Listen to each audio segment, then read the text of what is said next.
तो हेलो दोस्तों, आज हम पढ़ेंगे विष के दांत। विष के दांत जो चैप्टर नंबर 2 है। इसके सारे सब्जेक्टिव और क्वेश्चन आंसर को कवर करेंगे, जो कि बिहार बोर्ड के लिए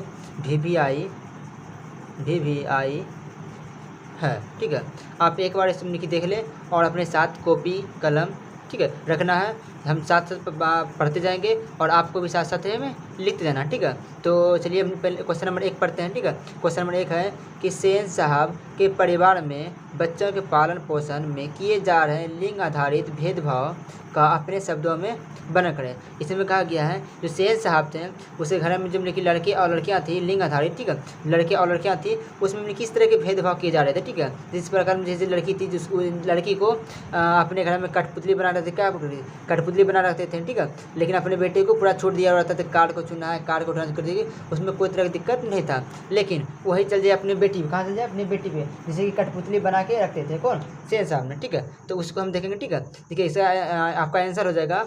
इसका आंसर दिया गया है नीचे कि सेन साहब के परिवार में बच्चों के पालन पोषण में बहुत ही लिंग हो गया आधारित भेदभाव था।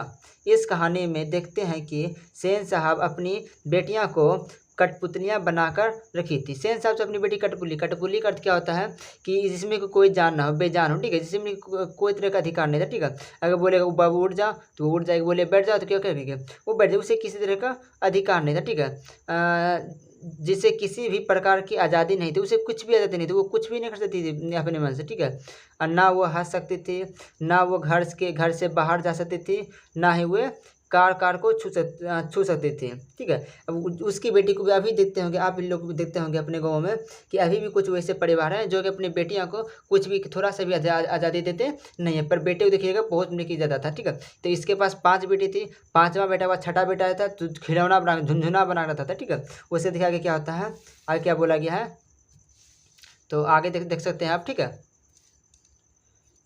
ठीक है, आगे देख सकते हैं क्या, जबकि उसके परिवार में कासू नाम के लड़के को पूरी आज़ादी थी।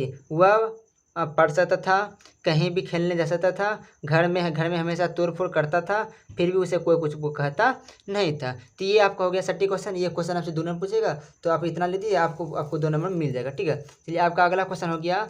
आपका अगला क्वेश्चन देखिए दिया गया है कि खोखा किन मामलों में अपवाद था। वो जो खोखा था, जो उसका जो बेटा था खोखा, वो किन मामलों में अपवाद था। ठीक है, देखिए इसका सटीक आंसर क्या हो जाएगा। ठीक है, खोखा कासू, ठीक है, खोखा या कासू दोनों की नाम था, खोखा या कासू घर के कामों में अपवाद था। वह अपनी बहनों को मारता पीटता था, ड्राइवर पर भी हाथ उठा देता था, और कार का हवा निकालना, कार का हेडलाइट फोड़ना। ठीक है, खोखा इन सभी मामलों में अपवाद था। ये अगर यहाँ तक आप लोग लिख दोगे तो आपको इसमें भी 2 नंबर मिल जाएगा पूरी तरह से। ठीक, क्वेश्चन नंबर 3 देखेंगे।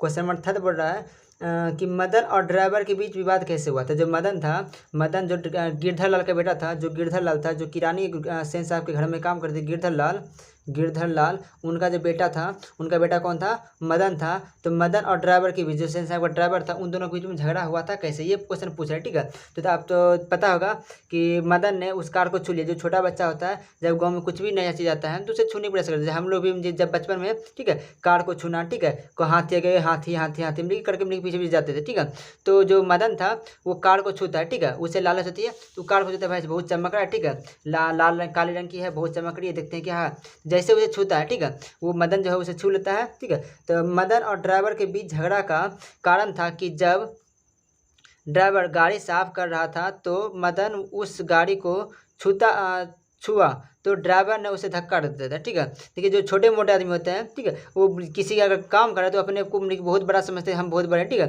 जो ड्राइवर था उसे धक्का देता है, जो गिरधर का बेटा मदन था उसे धक्का देता है और मदन गिर जाता है। तो मदन भी खड़े होकर ड्राइवर से झगड़ा करने लगता है और उछल उछल के उसके कॉलर को पकड़ने की कोशिश करता है कि तुम्हें मारेगा।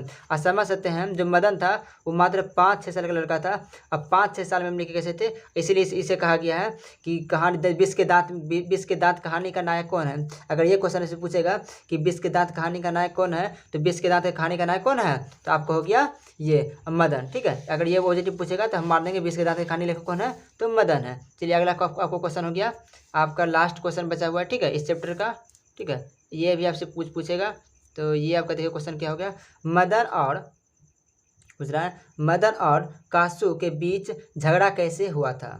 ठीक है, मदन ने कासू के कितने दांत तोड़े थे। अब इसमें देखिए 2 क्वेश्चन है कि मदन और कासू के बीच झगड़ा कैसे हुआ था, ये क्वेश्चन हो गया। ठीक है, दूसरा क्वेश्चन पूछेगा मदन ने कासू के 2 दांत तोड़ दिए क्यों। अगर यही पूछेगा तो इसमें भी दोनों में एक ही आंसर होगा। ठीक है, देखिए इसका क्या आंसर हो जाएगा, जब मदन और उसके साथी, ठीक है यहाँ साथी होना चाहिए, साथी के बच्चे, ठीक है, या उसके साथ के बच्चे भी थे, या साथी के बच्चे लट्टू नचाने का खेल खेल रहे थे, तो वहाँ कासू भी आ जाता है और कहता है मुझे भी लट्टू खेलना है।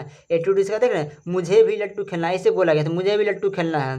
तो मदन कहता है कि जा, तुझे लट्टू नहीं खेलने देंगे, तेरे पास लट्टू भी है क्या। ऐसा पूछते हैं कि बच्चे थे, बोले वो तेरे पास लट्टू भी है क्या, तुझे नहीं खेलने देंगे, तेरे पास लट्टू भी नहीं कैसे, क्या तू कैसे खेलेगा। ठीक है, ऐसे कहते हैं लट्टू भी है क्या, इसे ठीक है, इतना ही सुनते हैं। देखिए जो गांव में अगर हम जो हाथ सभी बड़े पे हाथ उठाना, जैसे में लेके मारते रहना, तो उसका आदत है कि सब पे हाथ उठाना। ठीक है, तो वो अपने घर में बहनों को मारता था, पीटता था, ड्राइवर पे हाथ उठाता था, तो उसे लगा हमें इसे मारने। ठीक है, इतना कहते ही मदन इतना ही कहा था कि कासू ने मदन पर हाथ उठा दिया था। अब देखिए मदन पे हाथ उठा दिया तो मदन तो बर्दाश्त करने नहीं लेता था। ठीक है, हाथ उठा दिया तो मदन भी उसे मारने लगा और दोनों कुत्ते की तरह लड़ने लगे और लड़ते लड़ते मदन ने कासू के 2 दांत तोड़ डाले थे। अगर ये भी क्वेश्चन पूछेगा कि मदन ने कासू के कितने दांत तोड़े थे, तो कितना दांत तोड़े थे, 2 दांत तोड़े थे। अगर ये पूछेगा कासू का दांत कौन तोड़ा था, तो कौन तोड़ा था, मदन ने तोड़ा था। तो इसका अगर आप स्क्रीनशॉट लेना चाहेंगे तो इसका स्क्रीनशॉट ले सकते हैं। ठीक है, थैंक यू। इतने ही यहाँ तक आपका वीडियो खत्म होता है। ठीक है, अगर आपको वीडियो अच्छा लगा है तो लाइक करें, सब्सक्राइब करें और शेयर अपने दोस्तों में शेयर करें। धन्यवाद।